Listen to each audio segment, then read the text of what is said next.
हाय, good morning. तर काल ह्या चिंबोऱ्या घेऊन आला होता अमित आणि मला आज ह्या बनवायच्या होत्या. तर डॅडू देत होता मोडून. मला काही ह्या मोडता नाही येत. तर मीरू मस्त कलेक्ट करत होता.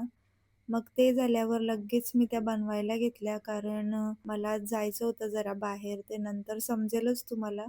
तर ही चिंबोऱ्यांची रेसिपी तुम्हाला बघायची असेल तर मी माझ्या यूट्यूब चॅनलला अपलोड केली तर जाऊन नक्की बघा आणि माझ्या चॅनलला पण सबस्क्राईब करा.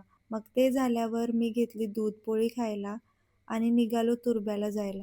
तर जाण्याअगोदर मी डॅडूकडून मागायला लागली पैसे. तर डॅडू बोलतो, "मी काय झाड लावलंय का पैशांचा रोज-रोज तुला पैसे द्यायला?" तर माझं बघून लगेच मीरूनी पण मागायला सुरुवात केली आणि डॅडूनी काही आम्हाला दिले नाही. बोलते, "जा तिकडे गेल्यावर मला बिल पाठव, मी पे करेन." मी बोलली, "चालेल." मग मी मीरूला पाठवलं गावात आणि मी आली इकडे स्टेशनवर. कारण आम्ही ट्रेननी जाणार होतो, मी, प्रियंका आणि महिमा. तर या मला भेटल्या पुढच्या स्टॉपला म्हणजे कुठे आपला नवघरचा स्टॉप आहे ना तिथं. मग तिथून आम्ही आलो तुर्ब्याला आणि ऑटो पकडून पोहोचलो आम्ही IKEAला. कारण तिथून मला होम डेकॉरसाठी थोडीफार शॉपिंग करायची होती आणि मी तर इथं पहिल्यांदाच आली होती. मग तिथं पोहोचल्या-पोहोचल्या लगेच केली शॉपिंगला सुरुवात, कारण खूप भारी-भारी होतं तिथे सगळं. मग मी तिथून घेतलं आणि मग आम्ही पुढे आलो. तर नेक्स्ट ब्लॉग आपण पार्ट 2 मध्ये बघूया. बाय.